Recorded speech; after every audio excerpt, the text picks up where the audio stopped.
चलिए आज पढ़ेंगे समास। आज क्या पढ़ेंगे? समास। समास।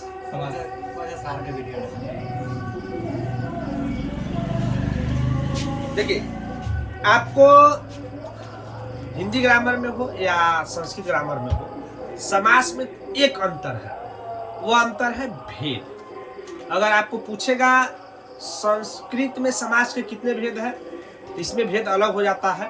और आपसे पूछता है कि हिंदी में समास के कितने भेद है, ये अंतर हो जाता है, आपको भेद में अंतर हो जाता है।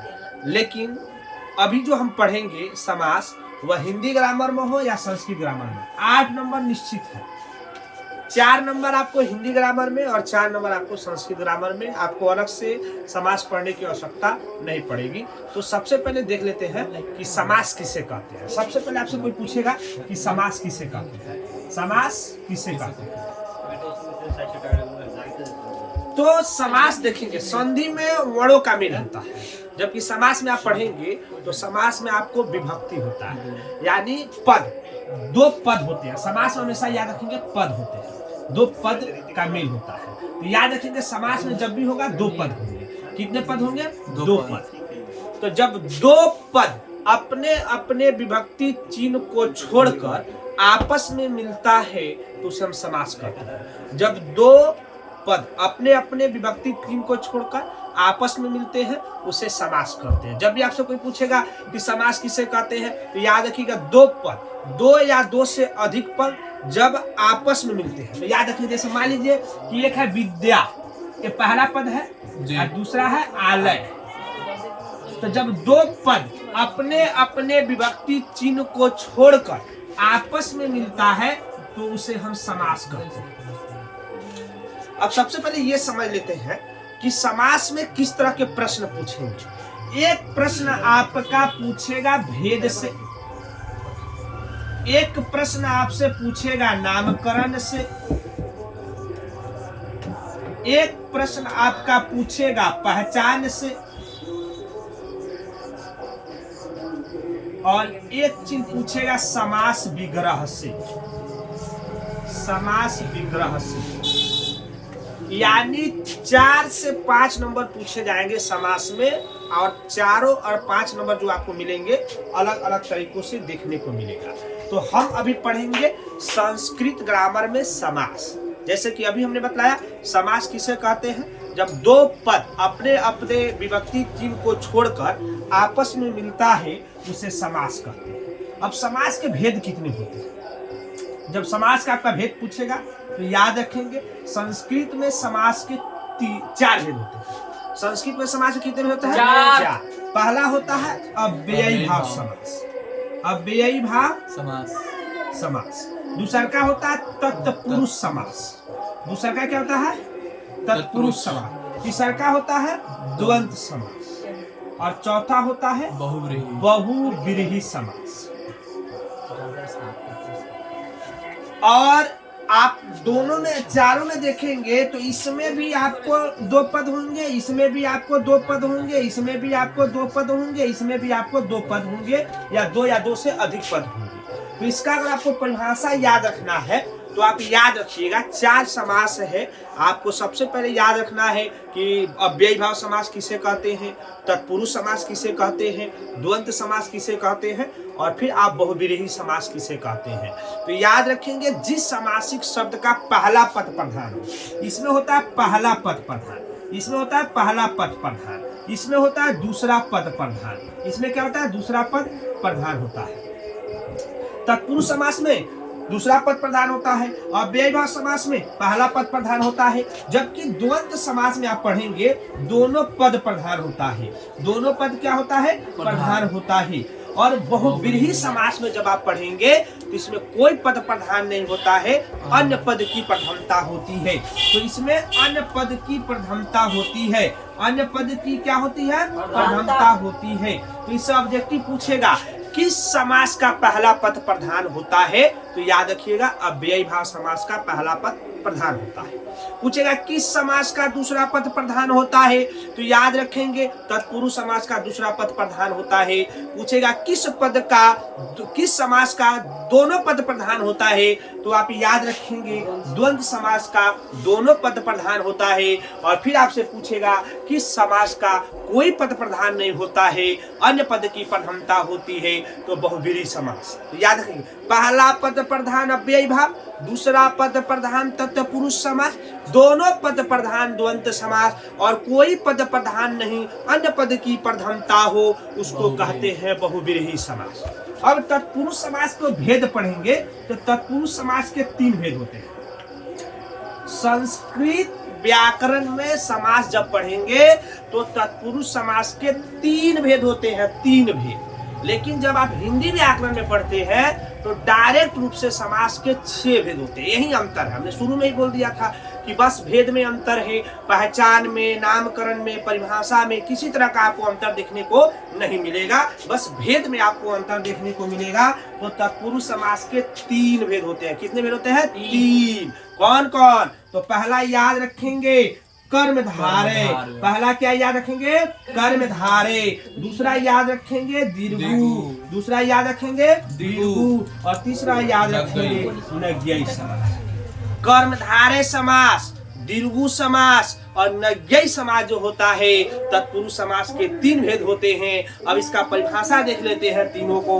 इसमें भी 2 पद, इसमें भी 2 पद और इसमें भी 2 पद, यानी कर्मधारय समास जब भी आपसे पूछेगा किसे कहते हैं तो याद रखेंगे जिस समासिक शब्द का पहला पद विशेषण हो और दूसरा पद विशेष हो उसे हम कहते हैं कर्मधारय समास। पहला पद विशेषण, पहला पद विशेषण, दूसरा पद विशेष, दूसरा पद विशेष, और जब पहला पद विशेषण और दूसरा पद विशेष हो उसको कहते हैं कर्मधारय समास। अब पता है दीर्घित समास किसे कहते हैं? तो जिस समासिक शब्द का पहला पद संख्यावाचक, पूछेगा किस समासिक शब्द का पहला पद संख्यावाचक होता है? दीर्घ समास का। किस समास का? दीर्घ समास का पहला पद जो होता है संख्यावाचक होता है, और जो पहला पद संख्यावाचक होता है उसको दीर्घ समास कहते हैं। उसके बाद आते हैं नज्ञयी समास। तो नज्ञयी समास में पहला पद नकारात्मक और सिंपल पहचान, पहला पद आ जाए अ, पहला पद आ गया अ तो समझ लीजिए हो गया नज्ञयी समास। जैसे नकारात्मक शब्द, नकारात्मक शब्द का बोध हो उसे नज्ञयी समास कहते हैं। न से नकारात्मक शब्द का बोध हो उसे नज्ञयी समास कहते हैं। यह है परिभाषा। अब ऑब्जेक्टिव कैसे बनाएंगे? सिंपल बात है, ऑब्जेक्टिव कैसे बनाएंगे? यूं ही ऑब्जेक्टिव बनाएंगे, ऐसे देखेंगे कैसे। पहला, जैसे मान लीजिए कि मेन आपको देखना क्या है कि हम ऑब्जेक्टिव कैसे बनाए। 1 2 3 4 5 6 7 टोटल का हम यहाँ पर नाम लिखेंगे, और नाम लिखने के बाद पहले देखेंगे कि पहला पद प्रधान कौन सा है। अब जो मेन प्रॉब्लम होता है ना वो ढूंढने में होता है कि भाई हम कैसे पता लगाए कि पहला पद प्रधान कैसे है, हम कैसे पता लगाए कि दूसरा पद प्रधान कौन सा है, हम कैसे पता करेंगे कि कोई पद प्रधान नहीं है। इसका पता लगाना सबसे मुश्किल होता है। तो टेंशन मत लीजिए, अभी आपको पता चल जाएगा। सबसे शुरुआत करेंगे नज्ञयी समास का। अगर पूछ दिया कि इनमें से कौन सा नज्ञयी समास है, कुछ नहीं करना, बस पहला पद अ देख लीजिएगा। पहला पद क्या देख लीजिएगा? अ। पहला पद हो गया अ तो समझ लीजिए हो जाएगा नज्ञयी समास। जैसे मान लीजिए दे दिया सफल, क्या दे दिया? सफल, और इसमें आ गया अ, हो गया असफल। क्या हो गया? असफल। नकारात्मक शब्द का बोध हुआ कि नहीं हुआ? जैसे मान लीजिए दे दिया संभव, क्या दे दिया? संभव, और आप इसमें जोड़ दिए अ, हो गया असंभव। क्या हो गया? असंभव। तो देखिए तो कितना इजी है नज्ञयी समास। आपको परिभाषा याद है नहीं याद है उससे मतलब नहीं है। अगर आपसे पूछ दिया कि इनमें से कौन सा नज्ञयी समास है तो याद रखिए पहला पद अ। पहला पद क्या याद रखिएगा? अ, और पहला पद हो गया अ तो समझ लिए अ से न से नज्ञयी समास। अब आपसे पूछेगा दीर्घ समास। दीर्घ समास को हम कैसे बनाएं? दीर्घ समास का हम ऑब्जेक्टिव कैसे बनाएंगे? तो दीर्घ समास का पहला पद हमने बताया था संख्यावाचक। क्या बताया था? संख्यावाचक। हिंदी में 1 2 3 4 5 6 1 2 3 4 5 ऐसा देगा ना, षष्ठ सप्तष्ट नव दशम ऐसे दे देगा। तो जैसे मान लीजिए आपको दे दे सपोर्ट दैट कि इनमें से जैसे दे दिया त्रिफल, क्या दे दिया? त्रिफल, त्रिशूल, त्रिदेव, चतुर्भुज, पंचतंत्र, दे दिया त्रिफल, चतुर्भुज, पंचतंत्र, इस तरह की चीजें दे देगा। तो त्रिफल मतलब 3 फल, समझ लीजिए। आपको दे दिया पंचतंत्र, 5 तंत्र। तो पहला पद आपको देख लेना है कि 1 2 3 4 5 6 7 8 9 10 या 1 2 3 4 5 6 8 9 10। ऐसे अगर शब्द पहला अगर आपको दिखाई दे दिया, पहला पद अगर आपको दिखाई दे दिया तो समझ जाइए हो जाएगा दीर्घ समास। क्या हो जाएगा? दीर्घ समास। अब आपसे पूछेगा, क्या पूछेगा आपसे कि ये बतलाइए कि कर्मधारय समास का पहचान क्या होगा। तो कर्मधारय मतलब कर्म करिएगा, तो विशेषता तो आएगा ही। अब पहला पद विशेषण आपको पढ़ना है। मान लीजिए ये भवन है, विशाल भवन है, तो भवन की विशेषता क्या है? विशाल। जैसे मान लीजिए आप सुंदर है, लड़का सुंदर है, तो लड़का की विशेषता क्या है? सुंदर है। लड़का काला भी है, तो लड़का की विशेषता क्या हो जाएगा? काला। तो मान लीजिए ऊंचा भवन, विशाल भवन, इस तरह नव वधु, वधु की विशेषता क्या है? नई है। तो वधु की विशेषता जब नई वधु है तो समझ लीजिए हो जाएगा कर्मधारय समास। क्या हो जाएगा? कर्मधारय समास। आपसे पूछेगा कर्मधारय समास किसे कहते हैं, तो याद रखिए पहला पद विशेषण, पहला पद विशेषण, दूसरा पद क्या हो जाएगा? विशेष। अब आपसे पूछेगा बहुब्रीहि समास। देखिए बहुब्रीहि समास में कुछ नहीं है। बहुब्रीहि समास में एक सिंपल में याद रखिएगा, जिसको जो उपाधि मिल गया वह बहुब्रीहि समास हो गया, उपाधि मिल गया। अब आपसे पूछेगा चक्रपाणी का उपाधि किसको मिला? विष्णु जी का।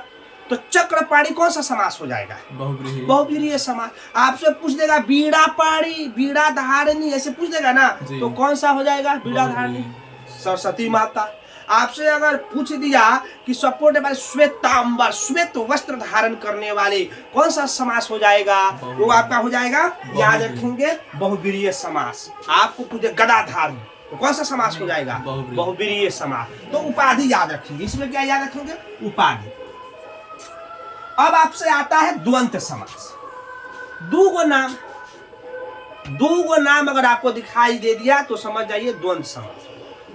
दो नाम अगर दिखाई दे दिया तो क्या दे दिया? द्वंद्व समास। अब मान लीजिए दे दिया माता पिता, भाई बहन, एक साथ चाचा चाची, गुरु शिष्य, 2 नाम अगर आपको इस तरह से दे दे तो समझ जाइए कि वो आपका क्या हो जाएगा? द्वंद्व समास।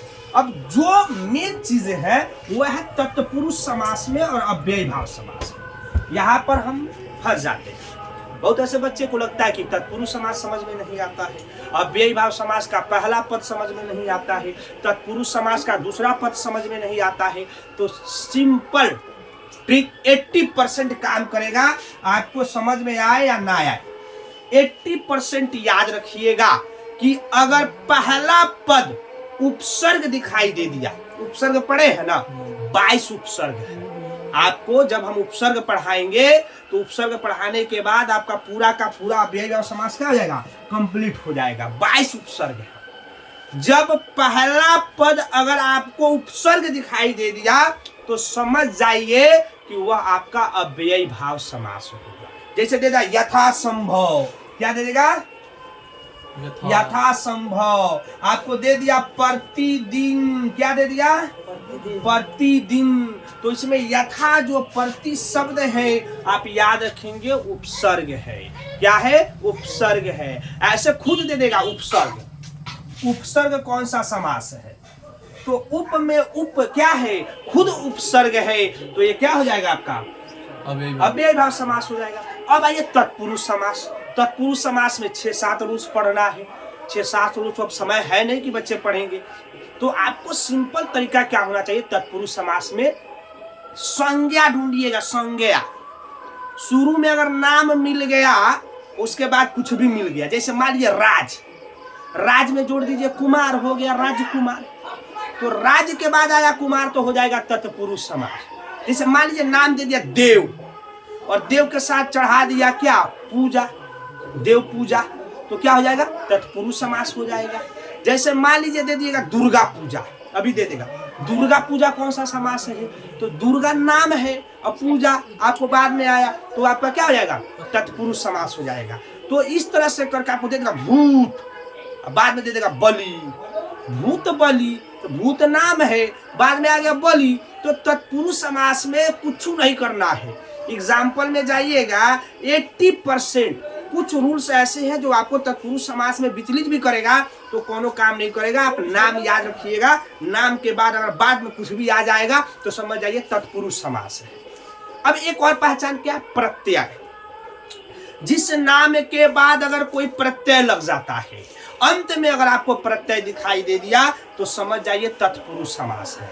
क्या है? तत्पुरुष समास है। अगली बार हम 50 गो ऑप्शन लेके आएंगे और 50 ऑब्जेक्टिव हम उपसर्ग का देखेंगे और ऑब्जेक्टिव देखने के बाद हमारा उपसर्ग क्या हो जाएगा?